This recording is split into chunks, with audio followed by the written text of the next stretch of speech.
Bonjour, je suis Agnès Dilly et dans la vidéo qui va suivre, je vais vous montrer tout ce qu'il vous faut connaître sur l'utilisation du SpeederPack, système de clôture électrique temporaire. Tous les outils qui vous seront montrés dans cette vidéo sont en effet mis au point pour améliorer l'efficacité et la gestion de la ressource fourragère de votre exploitation. Le SpeederPack comprend en effet environ 10 modes d'utilisation qui ont cependant toutes des points communs. Et un agriculteur utilisera le plus souvent 3 ou 4 de ces différentes possibilités. Aussi, notre approche dans cette vidéo sera de vous montrer, pour commencer, les techniques les plus simples et pour aller vers les techniques les plus sophistiquées, ceci sans répéter trop en détail ce que nous aurons abordé dans la section précédente. Néanmoins, si vous êtes intéressé par une section plus avancée, vous pouvez y aller directement en vous référant aux instructions sur l'emballage de la cassette. Mais pour une meilleure compréhension des techniques et des pratiques, nous vous conseillons vivement de regarder tout depuis le début jusqu'à la section qui vous intéresse. Une première utilisation est une adaptation que nous appelons le pack courte distance, appelé ainsi car il convient en effet tout à fait pour des petites longueurs de clôture, essentiellement donc pour recloisonner des parcelles. La meilleure façon d'expérimenter le pack courte distance est avec le kit de départ, qui vous fournit tout l'équipement nécessaire pour 150 mètres de clôture en terrain moyen. Le kit comprend en effet donc 12 piquets à pédale standard dans cette boîte blanche, avec isolateur, le tout démonté, une bobine de fil Polywire Kiwitech de 150 mètres avec une extrémité isolée de 30 cm, un décrocheur à distance et une poignée. Voilà donc pour le kit. Regardons tout d'abord les piquets. Vous trouvez dans la boîte des tiges de fibre de verre de 1 mètre de long et 9 mm de diamètre. Des pédales standards avec donc une tige courte en acier. Un simple coin, des simples coins de 9 mm qui permettent de fixer la pédale sur la tige de fibre de verre. Ils sont notés 9 mm à l'intérieur. Des isolateurs, il y en a 12 donc dans la boîte, 12 isolateurs, et enfin 12 doubles coins qui permettent de fixer l'isolateur. Ces doubles coins sont aussi de 9 mm avec marqué 9 mm à l'intérieur et striés de 3 straits sur la face extérieure, ce qui permet de les différencier très facilement du simple coin. Donc la meilleure façon pour assembler tout ceci, c'est de commencer par placer les pédales. Placez donc les pédales au niveau du trait rouge qui est indiqué sur la fibre de verre avec un simple coin, et ce simple coin est enfoncé par le bas. Puis poussez la pédale sur le simple coin. Remarquez que si vous travaillez avec des sols meubles, vous pouvez laisser assez de tiges de fibre de verre par rapport à la tige en acier, ce qui confère une meilleure accroche au piquet. Par contre, si vous travaillez en sol rocheux, mieux vaut laisser moins de fibres de verre pour faciliter l'enfoncement. Rappelez-vous quand même que c'est ces deux parties qui empêchent le piquet de tourner dans le sol, donc n'éliminez pas la fibre de verre. Donc quand vous avez placé tous les piquets, tous les pédales, utilisez un support de bois pour venir les enfoncer correctement en tapant la pédale avec un morceau de bois, comme ceci, fermement, jusqu'à ce qu'il ne reste qu'un bout du simple coin qui dépasse de l'autre côté. Tapez bien le long du piquet et non pas sur l'extrémité ici. Ensuite, pour placer les doubles coins, donc le double coin, remarquez qu'il se bloque comme le simple coin mais dans les deux positions, en haut, vers le haut et vers le bas, avec une position neutre au milieu qui lui permet de bouger donc le long du piquet. Donc pour le placer, c'est très simple. Enfoncez le simple coin, le double coin dans le corps de l'isolateur, puis placez la fibre de verre et faites-le glisser comme ceci en maintenant avec le pouce et l'index pour le faire glisser sur le piquet. Cela peut aider aussi de le tourner comme ceci le long du piquet pour le bouger. Remarquez que l'isolateur se place en direction opposée à celle de la pédale et tirez dessus vers le haut comme ceci fermement pour le bloquer un petit peu sur le double coin. Vous pouvez bien sûr aussi utiliser des simples coins à la place des doubles. Pour ceci, pour fixer un simple coin, c'est très simple. Vous placez l'isolateur sur la fibre de verre, puis le simple coin s'enfonce partie épaisse vers le haut cette fois. Et la meilleure technique, c'est d'utiliser un fer plat et de taper comme ça sur le simple coin.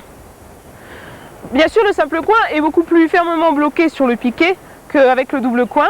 Donc pour le débloquer, c'est toujours possible. Vous appuyez sur, vous tapez avec le même fer plat sur la partie la moins épaisse de l'isolateur, comme ceci, puis faites débloquer l'isolateur.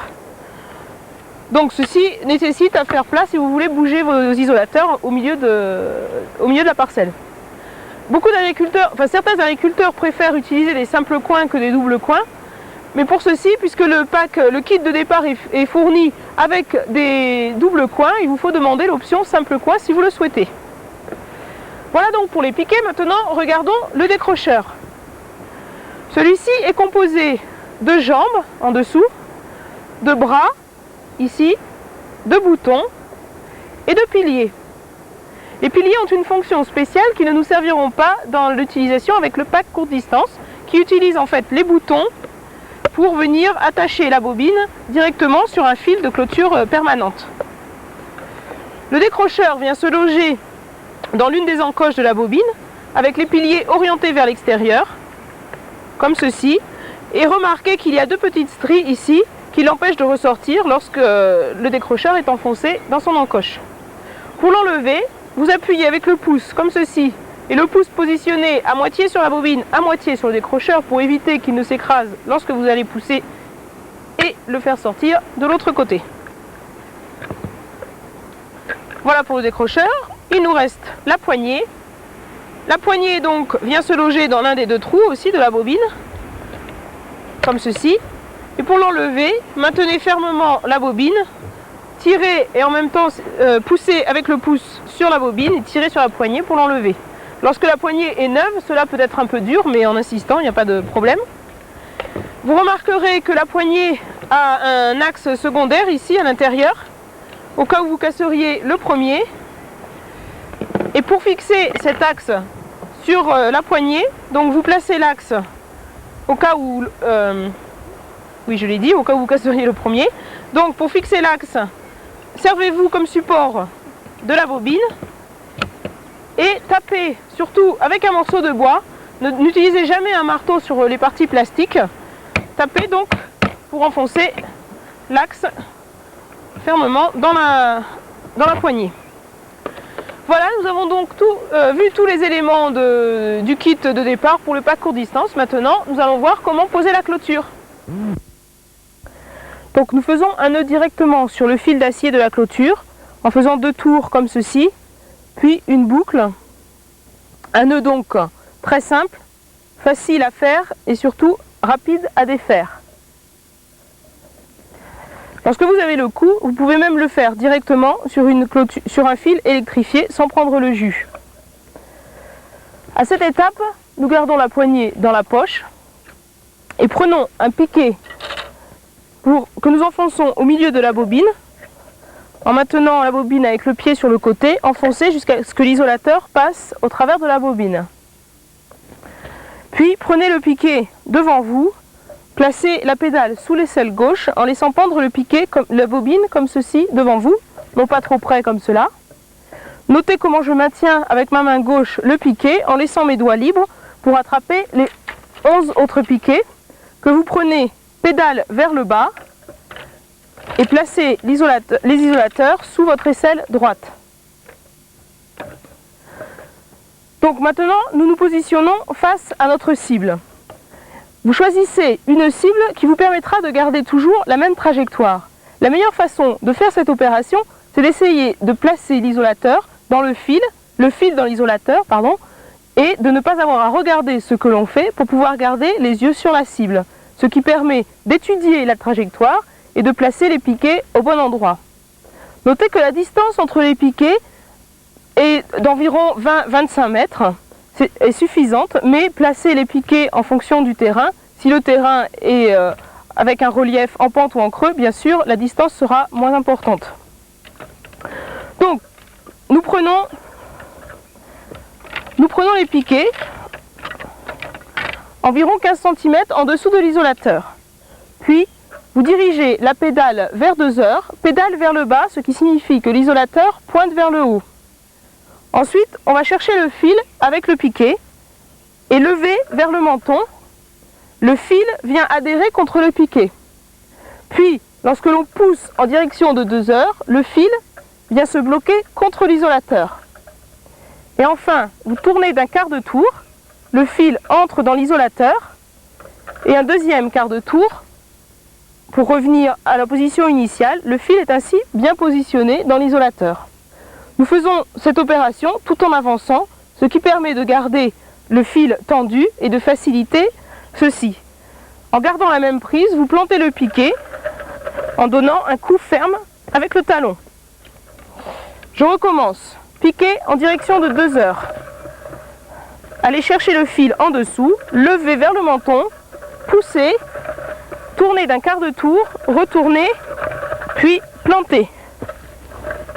Encore, 2 heures, lever, pousser, tourner, retourner et planter.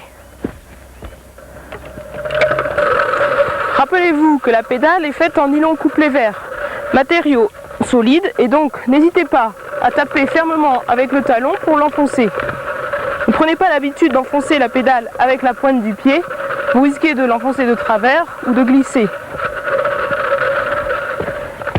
Un coup ferme avec le talon, c'est parfait. En arrivant près de la clôture, à quelques mètres, posez la bobine par terre. Puis maintenez-la avec le pied pour enlever le piquet. Et faites glisser la bobine entre vos mains jusqu'à la clôture en maintenant la tension. Puis enlevez le décrocheur. Placez le décrocheur sur la bobine comme nous l'avons vu avec les boutons et inclinez la bobine sur un côté. Passez le premier bras du décrocheur dans le fil d'acier. Puis tournez et notez comment, en twistant tout en coulissant, je fais passer le deuxième bras du décrocheur. Vous pouvez laisser la bobine comme ceci, ou bien si vous êtes sur un fil électrifié, tournez une première fois en dessous, notez comment j'oriente le fil à l'extérieur pour éviter le décrocheur, puis un deuxième tour assurera un meilleur contact électrique. Pour retirer, même opération à l'envers, puis toujours dans le même sens, tournez, twistez et coulissez, et j'enlève le deuxième bras. Une autre alternative pour positionner la bobine sur la clôture, surtout lorsque vous opérez dans un environnement venté et si vous êtes protégé avec une bonne paire de bottes du jus, vous pouvez aller attacher la bobine directement comme ceci, 2 fois autour du fil, puis ajuster la tension, enlevez le décrocheur et maintenez le tout fermement en plaçant le décrocheur comme ceci. Vous voyez que la bobine est dans une position plus horizontale. Maintenant, nous allons enrouler la clôture. Donc, même opération, 2 fois autour du fil.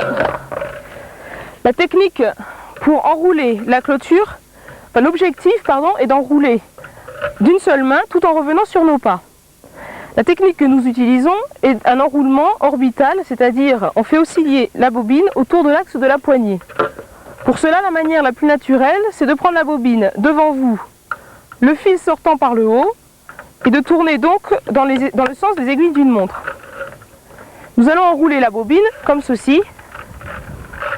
Pour vous entraîner à cette opération, utilisez une bobine déjà enroulée. Notez comment la résistance est faible et comment je peux donc tourner plus ou moins rapidement et faire varier la vitesse d'enroulement. Restez bien sur un plan et ne faites pas vriller le poignet comme ceci. Le plus délicat consiste à ajuster votre démarche avec la vitesse d'enroulement. Mais le plus naturel est d'enrouler à la vitesse qui vous convient et d'ajuster la démarche ensuite. Le compteur, donc, pour ajuster la démarche, est la tension du fil devant vous. Si le fil est trop lâche, je risque d'enrouler le fil autour de mon poignet. Si le fil est trop tendu, au contraire, je me retrouve coincé et la bobine ne peut plus tourner. Donc la bonne tension devant vous, c'est le fil légèrement détendu devant chaque piquet, pas trop pour qu'il ne touche pas par terre. Le premier tour, j'incline la bobine légèrement vers le bas, auquel cas le fil au pire passe au-dessus de la bobine si je loupe. Donc allons-y, on incline vers le bas, mouvement orbital, et notez bien comment j'oriente le fil de l'isolateur, puis attraper le piquet avec la main gauche. Et une dernière fois.